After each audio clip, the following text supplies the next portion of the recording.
What is going on, everybody? And today we're going to be customizing my cluster. I went ahead and bought the cluster off eBay. I did get it programmed and I got my mileage corrected. As you can see here, I'm at a storage garage because I came and dropped up some packages that I got online. But anyways, we'll get into the video. So here's the actual cluster that I bought online. I got this face cover off on the auto parts store for like 40 bucks. Let's remove the cover. I'm not going to be using this phase gauge because I already got one custom online. I have everything down in the description below if you guys are interested. Let's remove. All right, so all these white lights that you guys see, those are your indicator lights that you see when you're driving. So I'm gonna remove these and replace them with red LEDs and white. All right, on my Silverado, I do have a 4 gauge, so I'm gonna try to see if I can able to swap it out to a 6 gauge. Probably gonna have 2 colors, like white and red LEDs, like red around the gauge of the numbers, and then white on the needles, and probably just change like my warning lights, the check engine light, or the airbags to a different color. Maybe just keep them red, but we'll see. All right, and these are the needles that I actually bought as well. They're silver and white.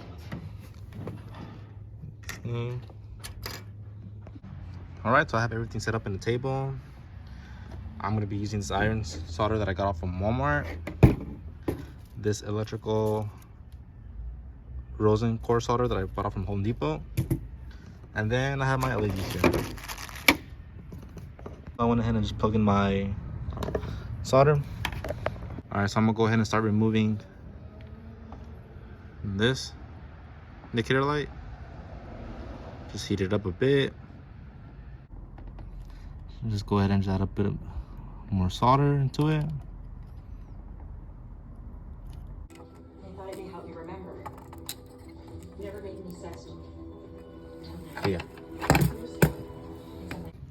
All right, I'm gonna go ahead and just heat up some solder. All right, so I have my red LED light. I'm just gonna go ahead and just trim this part and just solder it right into that piece here.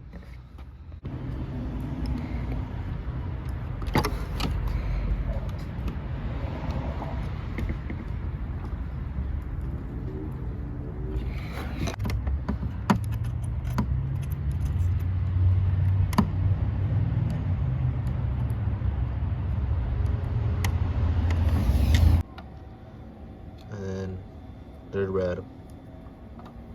All right, I'm gonna go ahead and just place the cover back to its place.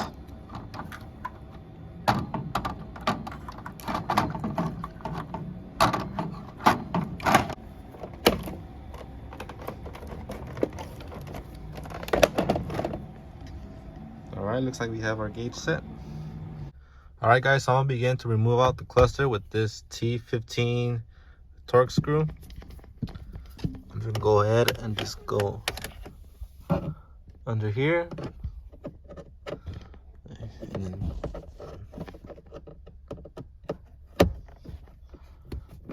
start removing it. All right, so I went ahead and removed these 2 screws here, and just go ahead and just remove the trim panel. Just set that aside. Just have it right there. All right, and I'm gonna go ahead and remove this side panel here.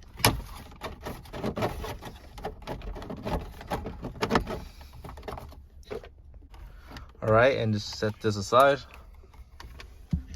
And then we're gonna move these screws here with a 7mm or 932. I wasn't able to find the right tools, but I'm just gonna use a flathead screwdriver and just stick it right into it. All right, remove this left side panel, and then remove this last bolt right here. All right, set the panel aside.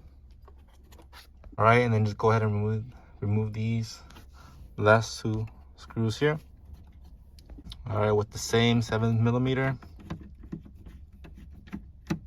All right, so I forgot to mention, and this last one right here. All right, unplug that. Just push this clip and just pull. All right, guys, here it is. I went ahead and changed out the phase gauge because the lights weren't going through, so I replaced it back to the original. But check this out, it did come out pretty clean. And the swap did work. I went ahead and